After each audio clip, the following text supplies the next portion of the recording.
Happy Friday, guys, and welcome to another episode of Let's Talk Dubs. I'm your host, Bill T. Well, today's episode, we're going to do something a little bit special. There's always been this overlap between skateboarding, BMX, and VWs, mini truck, and all that stuff, which was in its heyday in the 80s.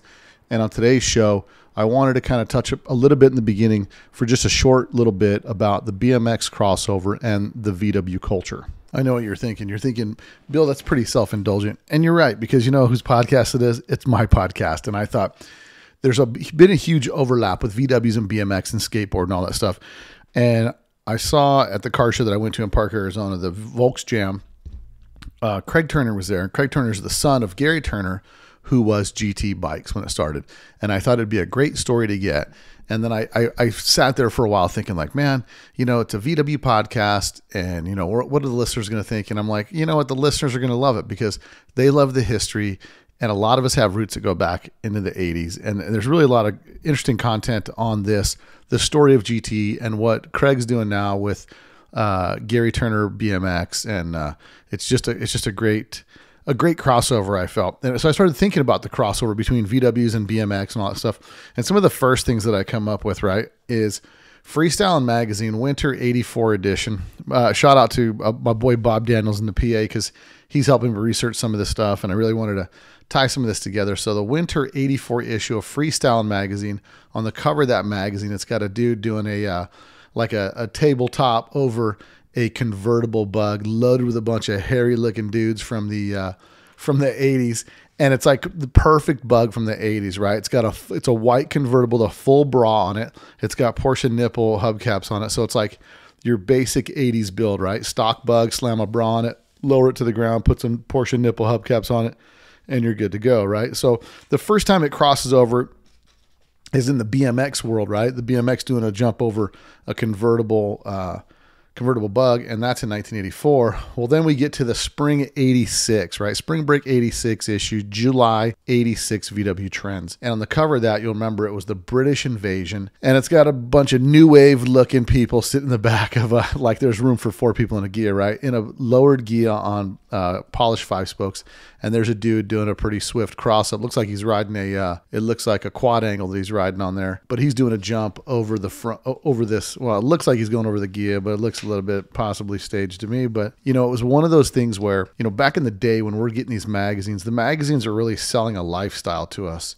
And even though at the same time, you know, my BMX story is pretty lame, right? I mean, I grew up in a house, single mom, and didn't have enough money to have anything nice, right? So like the nicest bike I had was a Team Murray, a red and yellow Team Murray that got swiped in front of the Skags Alpha Beta when I ran in to get a candy bar.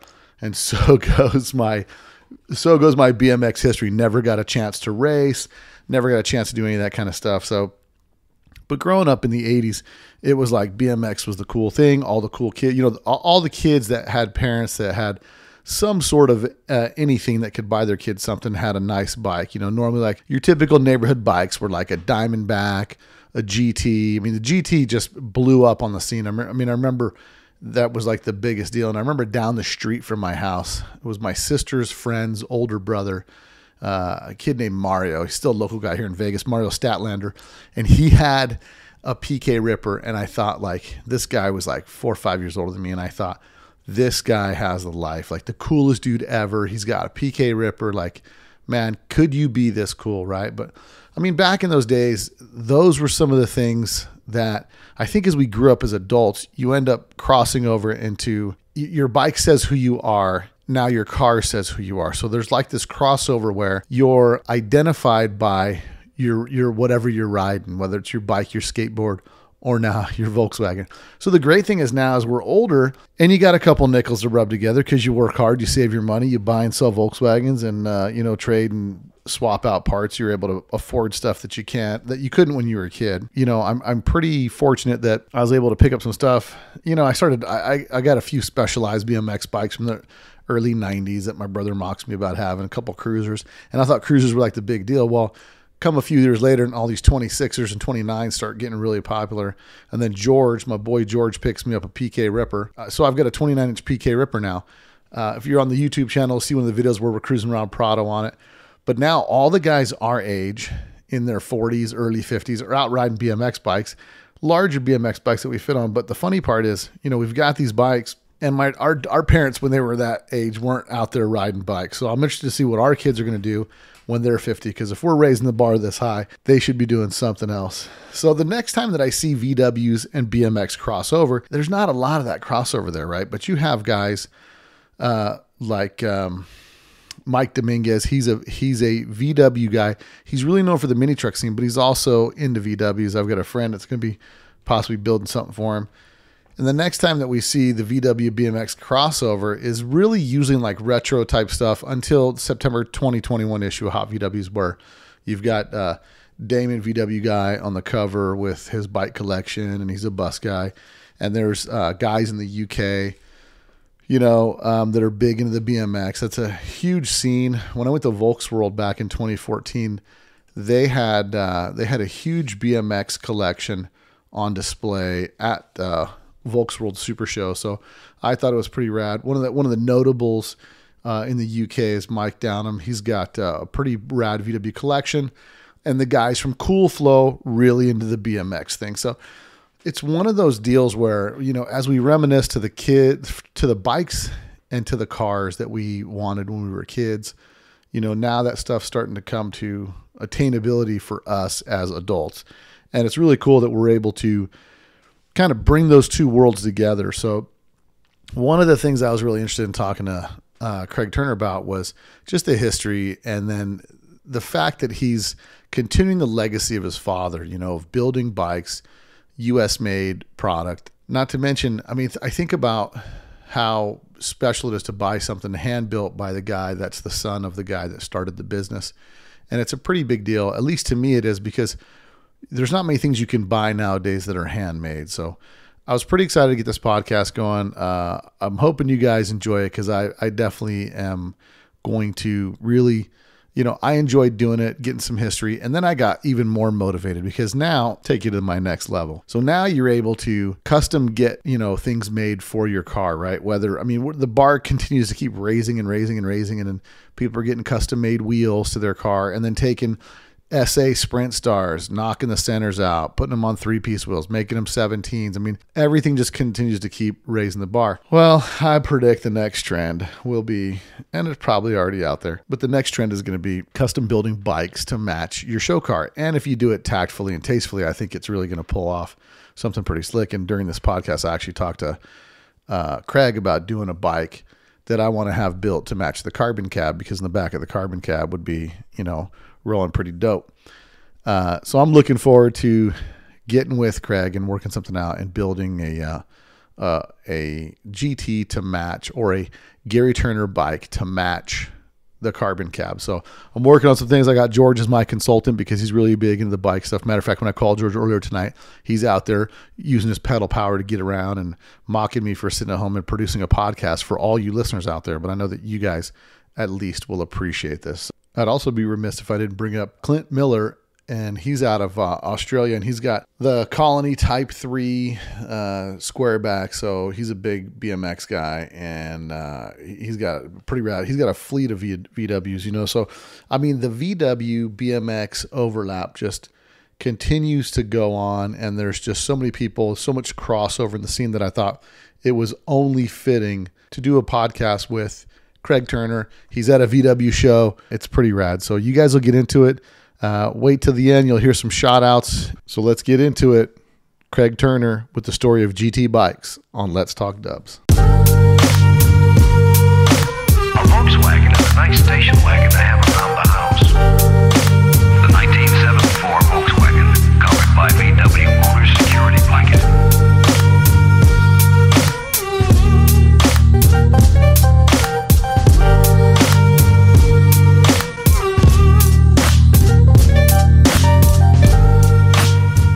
Okay, everybody. So on today's show, I'm coming to you live. Well, not live, recorded at Volksjam in Parker, Arizona. Came down here to support Lucas and the guys doing the show down here. And while I was down here, I saw a Gary Turner BMX tent set up. And lo and behold, Gary Turner's son's down here, and he's doing big things with the GT name again. And I wanted to welcome him to the podcast because, the VW and BMX overlap. So on today's podcast, I've got Craig Turner with GT Bikes. Gary Turner bikes.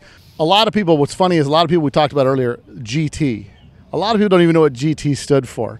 So we're going to get a history lesson on the story of GT bikes right now. How did the GT bikes begin, and where does this all start from? Well, it all originally started in 1972. So basically I was about 5 years old, and my Uncle Glenn, I think he was about 5 years older than me. Mm-hmm. So my dad just got divorced from my mom at the time, and he needed something for me to do. You know, so you're a single dad and you got full-time custody of your kid. What are you going to do? Well, so they're doing BMX races up in Long Beach. Scott Breihart, founder of SC, was actually doing races up there. Yeah. So I had old Schwinn Stingray. Right. So that's what we started on. The basic go-to, yeah, so right? Started up there, and I mean, there's no starting gate, no nothing. I mean, just, you know, a flag start, and we just race in parks up there. And then, you know, my dad, being an engineer Mm-hmm. and a welder, a drag racer, just came out of Vietnam and took an old Schwinn Stingray, Yeah. cut the bottom bracket off, and raised it up for me. And then he goes, you know what? I could build a better bike. Right. He started taking the bike apart, and he thought, like, yeah, this thing's not built that great. Right. So he started building, you know, BMX frames and stuff for me, and my Uncle Glenn. So it just started, you and your Uncle Glenn, and your dad was like, these bikes are easy enough to make. I'll build it and make it myself. Yeah. So literally, he'd tell me stories. At the time, he was working at a trumpet company. He was a machinist. At a trumpet company? They made trumpets. Really? And trombones and Yeah. very specialized machines. And his boss was pretty cool at the time. So he would cut the plates out for the dropouts and stuff, but he didn't have a mill or a lathe or anything like that to do the work. Right. So on his lunch break, his boss would let him use that machinery, and he'd cut the slots in for the axle slots and all that kind of stuff. And it was all purely handmade stuff. So the original GT, and at this time, he's just making bikes for you and your uncle. Like, it's not Correct. a production type thing. Right. And how does your racing career go, and then how does GT bikes evolve from there? Well, when I started racing at 5, got pretty good at it.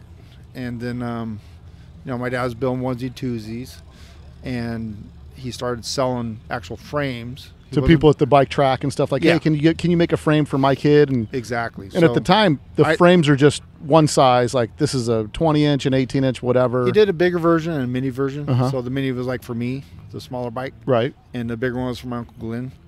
And then, you know, started winning, and everybody wanted a frame. So, you know, he's doing onesie and twosies. His first jigs were made out of wood. Really? And actually, I remember as a kid, one of those jigs catching on fire in the garage. As he's welding up the bike? As he's welding up the bike. That's insane. Isn't that crazy? And so when does he realize this starts to catch on? Well, I think it was in like 76, 77. Uh-huh. I moved back to Nebraska with my mom. Okay. So, you know, the whole custody thing, whatever. So I moved Sure. back there. But, you know, my dad sort of stopped building bikes. And then Richard Long came along. He owned a bike shop in Anaheim. And, you know, very, very nice bicycle shop, successful. And he was selling my dad's bikes. And they partner up, and they changed it from Gary Turner to GT bikes. So Yeah. that was late 75, 76. And that's when the evolution from Gary Turner to GT bikes Correct. comes out. Yeah. And then the GT bike, now, he was originally making these chromoly steel, all that stuff, or what's Yep. the evolution of how he's making it? You know, is it because obviously he can pick whatever materials he wants. Right. And in the 70s, everybody's steel bikes. Yeah. Right, So pretty much everybody was chromoly back then. Mm-hmm.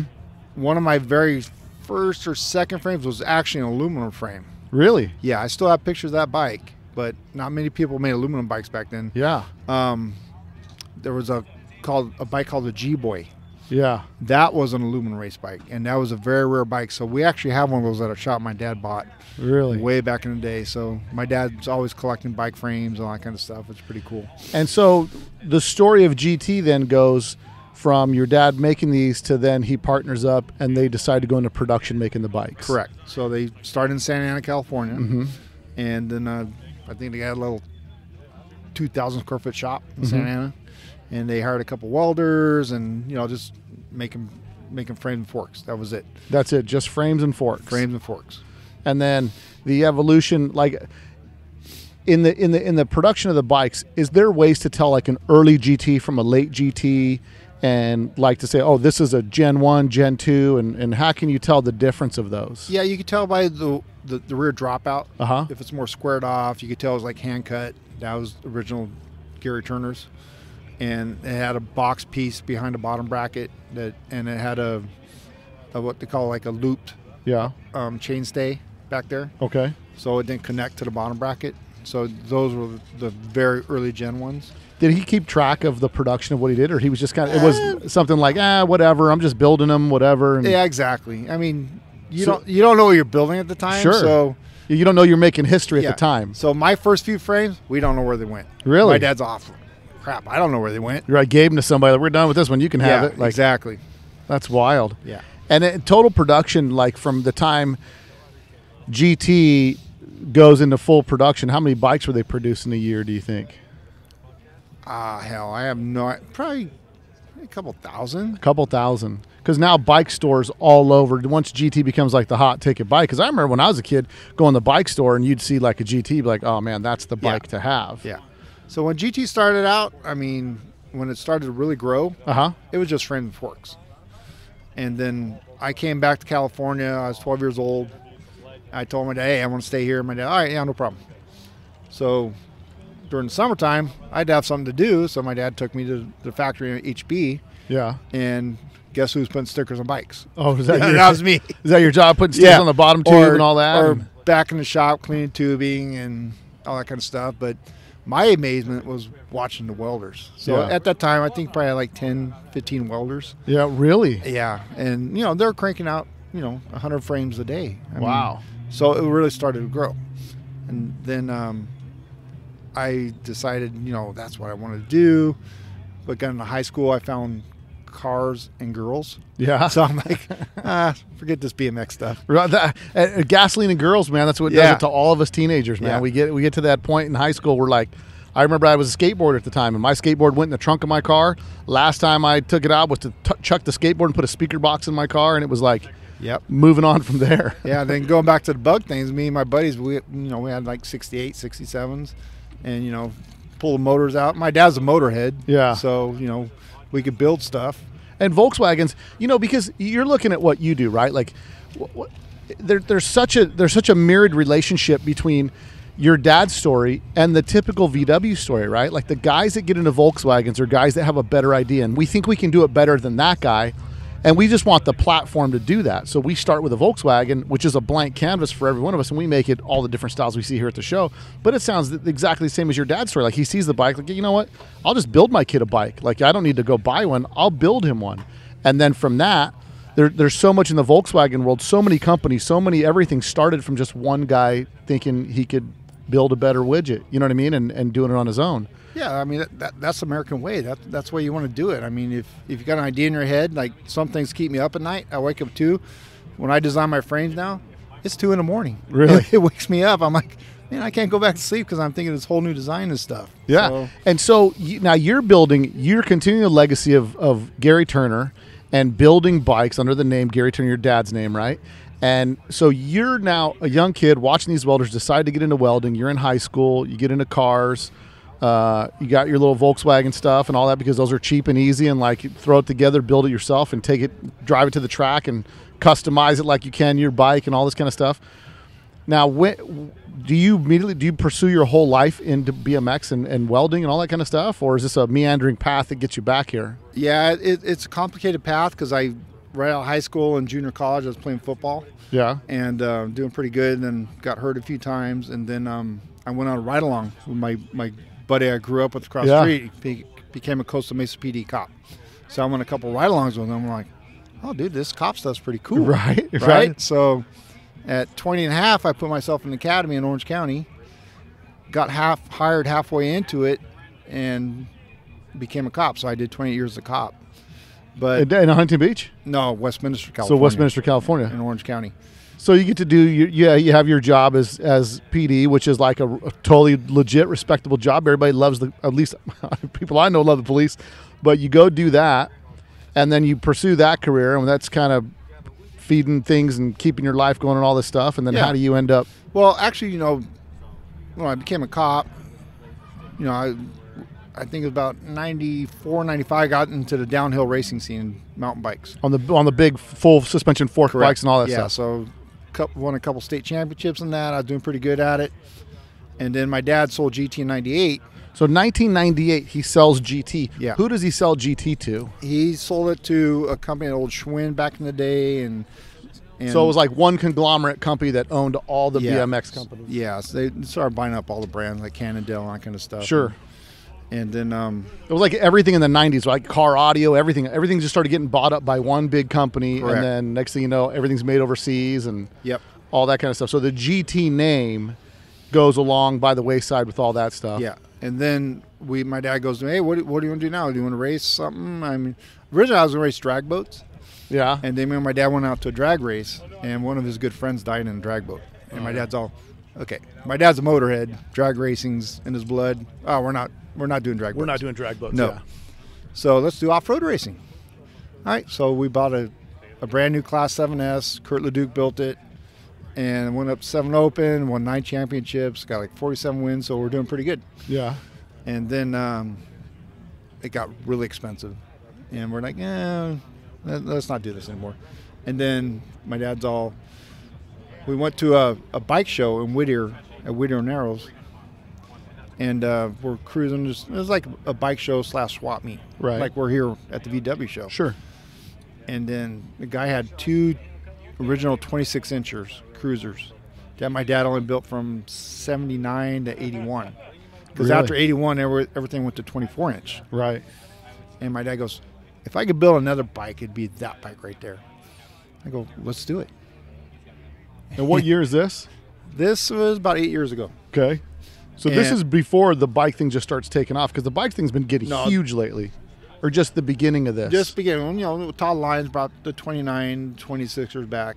I give props to Todd. He did a great job doing all that stuff. And so we decided we'll do 100 limited edition 26-inch Gary Turners, and they sold out in 2 weeks. Really? Yeah. And these were all chromoly frames, Chromoly. like built to cruise, Just a race, cruise. whatever Yeah. you want. Like And same spec level yeah, build. we weren't set up to build bikes then. Right. So we hired a guy named Johnny Severin, Johnny True Torch, down in Santa Ana, who used to race for my dad back in the day. Oh, really? Yeah, so a little history back there. Sure. So he built all those bikes.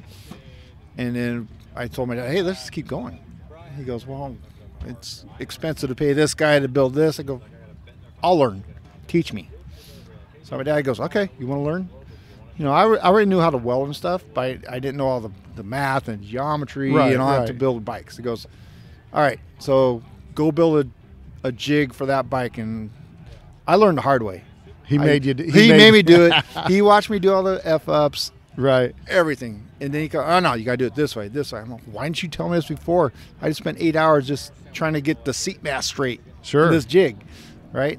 But, that's the way my dad was. That's how I learned in life. Yeah. My dad was very hands-on with me. He goes, you got to work your ass off. You could do everything right, blah, blah, blah. So, and 8 years later, I'm hand-making the bikes myself.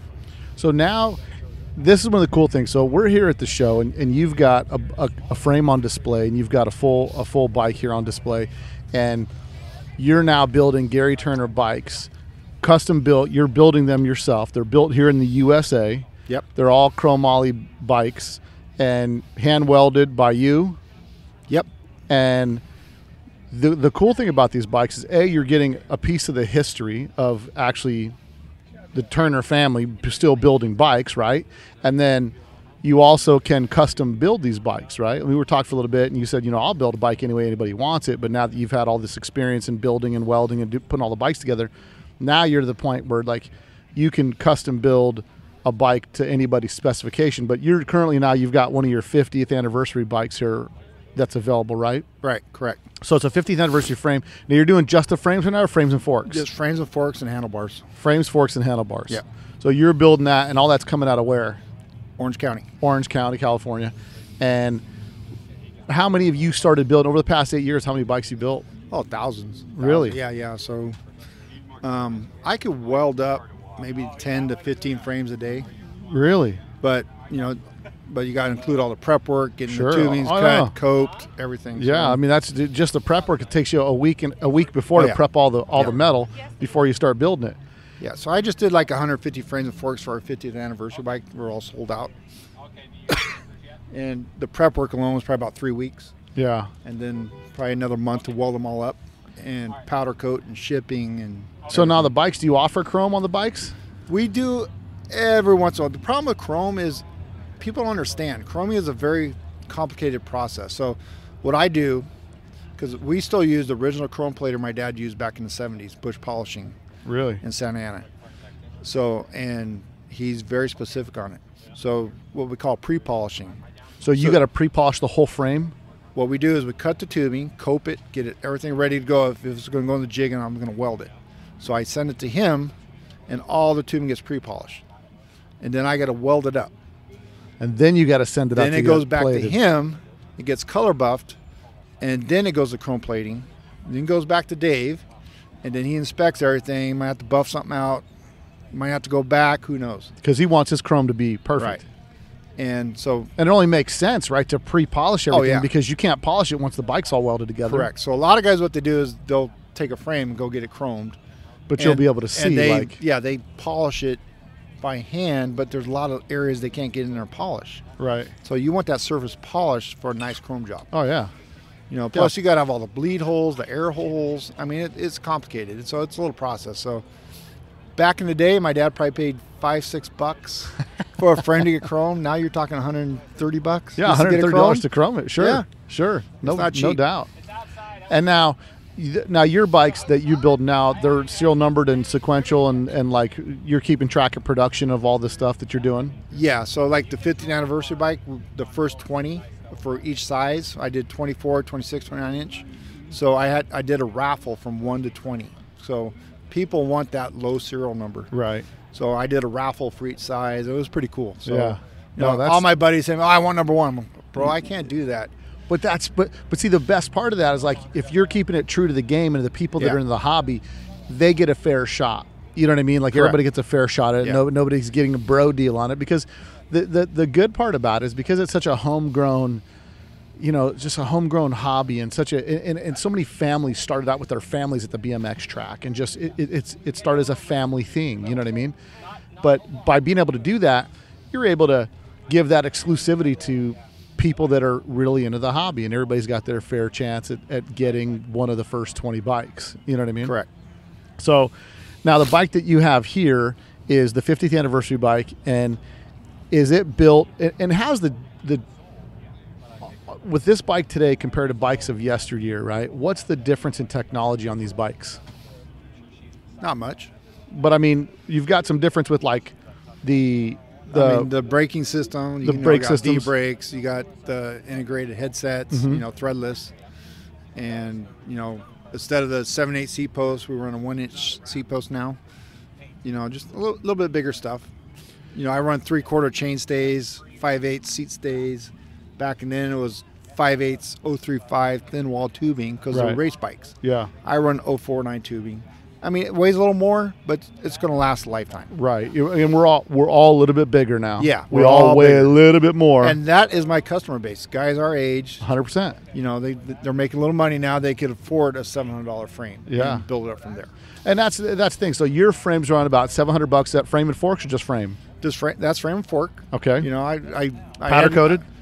Powder coated. I had to go up $100. Normally it was $600 back in the, you know, about a year ago, but you know things got more expensive. But I also think to some extent you have to understand you're buying a hand built bike that's built here in the U.S. You know what I mean? And by no means am I trying to downgrade anybody else, but there's a big difference between the son of the guy that started it all is hand building this bike for you that you're going to own. There's some value to that, I believe, personally, because there's the history, the legacy that continues on with that, plus something made here in the USA. You're supporting a locally owned business, which buys locally supplied steel, which supports other local businesses. So I think it's a win-win on every angle. Now, with the bikes that you build, what did you learn about bike geometry as far as like frame setups and things like that? And what's been like the newest thing in the past 25 years that's anything's changed bike BMX frame layouts and stuff? Now, guys our age want room. They want the longer top tube, and all these wheelie guys want that shorter back end. I like a longer back end, but you got to find that happy medium. What's the difference in the characteristics with a longer back end? The longer back end is like easier to ride. Yeah. And it's I think it's less harder to pedal. Where you got that short back end, it feels a little bit stiffer to pedal. Right. Easy to wheelie, but yeah, a little like long-term flat riding, it's not going to be fun. Correct. And so with the style frame that you build, you just build one style and you just do kind of different runs of it, or do you have different styles of frames? I do mainly 26, 29. 29 is my best seller. Okay. So out of the 26, 29, I have 2 different models with longer top tubes. What's the name of the bikes? Like they're all Gary Turners, but I call the 26 inch. I got a 26 XL. So from a 23-inch top tube, you go up to a 24-inch top tube. Okay. The 29er, I have my standard 24-inch top tube, goes up to a 25-inch top tube. Okay. That's for like really big guys. Just want more room. Just give you more leg room, because I have a 29-inch bike that we discussed earlier. I got a ripper because my brother's big in rippers and got me a ripper for something. And so, but one of the things I noticed when I'm riding it, it's like your foot almost hits the back of the bike about the front wheel, depending on where you're at. Now, is that length of top tube and tire diameter? Is that what that is? I mean, that helps. I mean, you got to remember, you could change the top tube length by kicking the seat mass back 1 degree, and you're getting 1/2 inch. Really? So it's not a true length. Right. Where mine always stays consistent. So basically, I just stretch out the jig, And then the 50th anniversary, I actually put a 1.5 degree kick in the fork, which kicked that 29er front tire back up forward a little more. So you got more foot room. So let me ask this question. If there's a guy listening to the podcast right now, he's 6'7" and he drives a bus because he likes to have neck problems, but he wants a custom built bike, and he's like, I want a Gary Turner, but I want it to fit my 6'7" frame. Yeah, then I'll say, okay, my 29 XL will be the best bike for you. So you have the bike that'll fit for that guy right there. Now, the reason why you just do forks and frames is because you can just go buy all the other stuff online, and it's cheaper. It's cheaper for the consumer to buy that stuff the way they want it, custom build it to their spec. Yeah, I mean, the fad now, these guys buy on these BMX bikes, big cruisers. Right. They're like Harley guys. You buy a stock Harley, right? 2 months later, you got another $5,000. Well, now we see they don't even sell them with reflectors anymore, because that was the first thing that hit the garbage can was the reflector and the chain guard, right in the trash. Yeah. So there's so many component companies out there that make so many good products. Yeah. That there's no point to get into it, because it's just. You buy my frame and fork, you're starting with a blank canvas. Build it any way you want. Build it any way you want. Just like a Volkswagen. Right. Start with the core of the genuine article, and then customize it any way you want. Like a lot of guys, they'll buy my frame and fork, they'll go buy an SE, and just take all the parts off that and throw it on my bike. Right. Money wise, that's pretty practical. Yeah, that's it. It's a pretty good deal.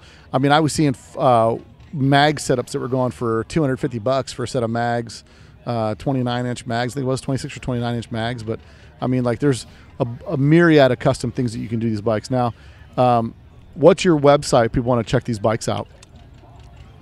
A little beer up the nose. Yeah. But GT1972.com. I try to keep it simple. GT1972.com. Yep. So that's the website where you can go get yourself a real, genuine Gary Turner BMX bike, custom built in Orange County, California, hand built by the family legacy continuing on today. And are you on Instagram too? Yes, Gary Turner BMX. Gary Turner BMX on Instagram. And Facebook the same. And now as far as colors that you powder coat the frame, you powder coat it any color somebody wants, or do you have your standard colors you powder coat it to? The 50th anniversary bikes come in black, white, yellow, and blue and red. But we kept it a simple Pantone, like back in the 70s. Right. And I wanted it to jive with that kind of era. But, we'll do candies and all that kind of stuff. But, I got to upcharge on that. No, well, and everybody knows. I think what people in our generation are really starting to understand is there's that hand-built, bespoke style of getting what you want built for you. And if you can do that from the guy that's got the legacy carrying it on, I think it's huge. You know what I mean? I think, GT was one of the most popular bikes when I was a kid, man. Like if there was a dude on the block that had a GT, like he was styling. Like that dude was like, oh man, that guy's got the bike, right? He's got the life. Yeah. I'm pretty proud of it. I do everything from start to finish. Yeah. With the help of my wife and But, you know. Yeah, you can't do it all your wife. I buy the metal, bring it in, I cut it, I cope it, get it all prepped. Yeah. I weld it. I take it to powder coat. I pick it up. I box it. I sticker it, ship them out. So, you know, it's just. No, it's a great thing. And I think that if you guys are into vintage BMX stuff and you want something different, you don't want to go get your off the shelf type stuff that anybody could just order on a catalog. Well, you need to call Gary Turner Bikes and get yourself a custom built GT the way that you want it, or the Gary Turner bike. Yep. Just don't be in a rush. Yeah, don't be in a rush. They're hand built. You can't rush high quality. Yeah, I don't want to rush my welding because I'm pretty proud of my welding. Yeah.